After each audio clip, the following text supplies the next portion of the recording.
And guess what? I also have Whitlow. I don't know if you guys can see.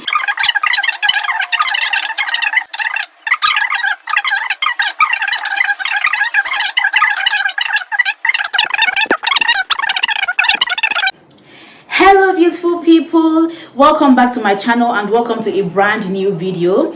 Today's video is rather impromptu. We are going to be talking about Whitlow, and guess what? I also have Whitlow. I don't know if you guys can see. So I came here as a practical example and a visual representation to tell you what you can do in case you have Whitlow from personal experience. So if you're interested in this kind of video, just sit back, relax, and learn something today, okay?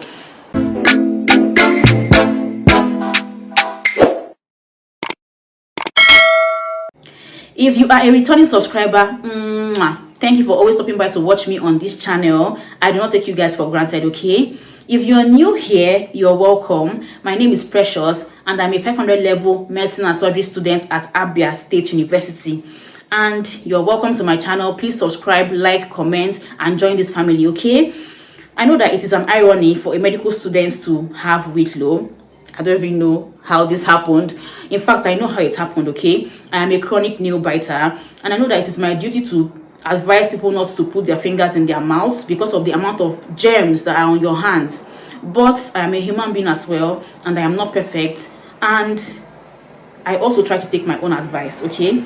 And sometimes also it is very difficult to let go of old bad habits. So I'm literally working on it. As you can see, I fixed very short practical nails because it can help to, you know, stop you from biting your nails. So from time to time I fix short practical nails that will allow me to work in the clinic as well as serve the purpose of stopping me from biting my nails.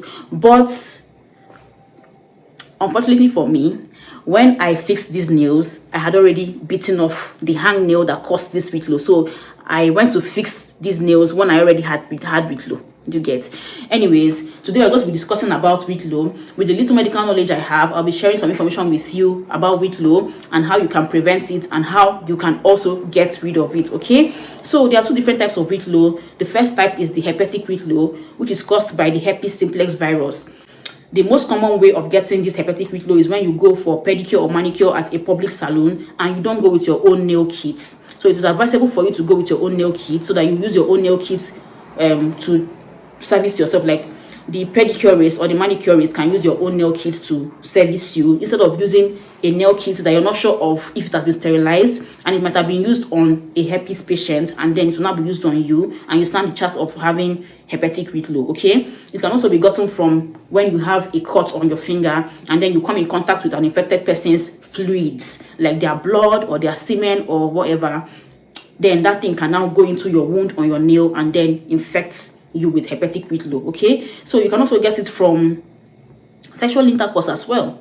It can be sexually transmitted, this herpes simplex virus, and then when you now get the virus, you are now prone to having herpetic Whitlow as a sign. So herpetic Whitlow is not gotten from biting your nails, but you should still be careful about it because the herpes virus is a very dangerous virus. If you have this kind of Whitlow, that is the herpetic Whitlow, you should consult a medical practitioner. You cannot treat it by yourself. Just go to the hospital and get tested, and then they'll recommend very good antiviral drugs for you to take that will help get rid of the Whitlow and also cure the herpes virus in your system, okay? This type of Whitlow is not the type that you do with home remedies, okay? Then the second type is the type that I have, which is the Whitlow that is caused by biting your nails. When you bite your nail and there's something that's hanging by the side, then you now pull it.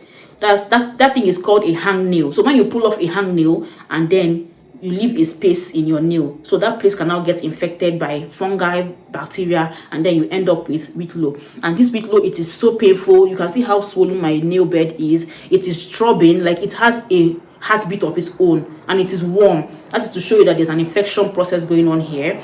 And I've had this Whitlow for almost a week now. So at first the pus was not forming, but I don't know if you can see now the pus has formed. So at first the pus was not forming and I had to do some things to make sure that the pus comes out. The main aim of getting rid of the Whitlow is to make sure that it forms pus so that you can now prick the pus and get your relief, okay? So if the pus is taking time to form, you can go ahead to put your finger in hot water or in hot garri, as you can see me doing here. I was putting my finger in hot water. When I want to boil my water for bathing, I'll just be dipping my finger inside there to stimulate it to form pores that can be punctured. Then after putting my hand in the hot water, I now rub palm oil on the hands to help soften the area and help for pores formation. You can also put your hand in hot air as an alternative to hot water. Okay, another alternative that you can use is putting your hand in lime. You can put your finger in lime and leave it for 30 minutes to 1 hour. Don't leave it in there for too long because lime is acidic and it can dehydrate your hand and suck out all the moisture. So just put your hand in lime for a maximum of 1 hour every day, and then when you remove your hand from there, you rub palm oil around the area to help soften the area and initiate or stimulate pores formation. So once the pores has formed, you now go ahead to sterilize a needle, or it is most advisable to just use a syringe. Use a new syringe to puncture the area and then press out all the pus and the blood that is in that particular finger. Then you can now go ahead to apply Vaseline over the open area that you pricked. That is the place that you punctured. It will have a hole now. So you now rub Vaseline on top of that place to prevent further bacteria from entering that place.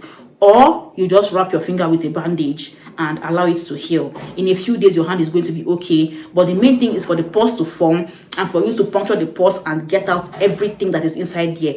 Make sure that you press out every single thing in that finger. It might hurt a little bit, but I promise you, after you do this, your finger is going to have the much needed relief. Okay, so I'll go ahead to press my own and show you guys how it is done. As you're pressing your nail, you're using a cotton wool to soak it up, and you press some more. You use a cotton wool to soak up the one that will come out again. Do you get? So that is actually how you can get rid of Whitlow at home. But if you have done all of these things and it seems like it's not getting any better, then maybe you have a herpetic Whitlow and you should go to the clinic for very expert management. Okay, so that is all the information I have on Whitlow for now. If I find out anything new, I'll always come back to update you guys. So I promise you guys that I will try my best to stop biting my nails, and I hope you do too, because for the fact that you have watched this video up until this point, it means that you needed this information and you're a chronic nail biter like myself.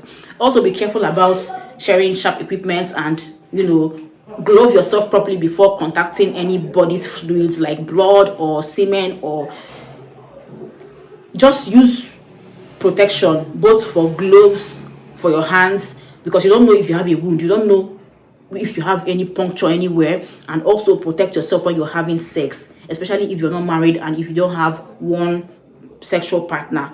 So that brings us to the end of this video. I will go ahead now to prick this finger and get out all the pores, and that will just be the end of the video. Okay, so just keep watching if you're interested, but censor warning, or like it might be disgusting to some people. So if you don't want to watch that part, you can just end the video here and subscribe, like, comment. But if you're interested in seeing that part, then let's just go ahead and puncture this Whitlow. Okay, thank you so much for watching. Bye. This is a close-up view of the infected finger, and if you look properly, you can see the pus accumulation by the corner of the nail. So I had to sterilize this pin from my sewing kit, and to do that, you have to put the tip of the pin inside fire, basically. So I held it with this kitchen towel to be able to prevent it from burning my hand, and then you have to keep putting the tip of the pin in the fire until it turns red, like you can see in the video. That's when you know it's sterilized. Then you allow it to cool down, and you go ahead to prick your finger with the sterilized pin. Be as gentle as possible, and once you prick it, you can see that the pus came out effortlessly. Then you now go ahead to press it and extract all the pus from that area. As you're pressing, you're soaking it up with a tissue or a cotton wool, and you have to endure the pain and press out all the pus in that area as much as you can. Press out every single thing, and I promise you, in a few days your nail will be fine. As you can see my own nail, after a few days, this is the same infected finger. It looks like nothing ever happened there. Thanks for watching.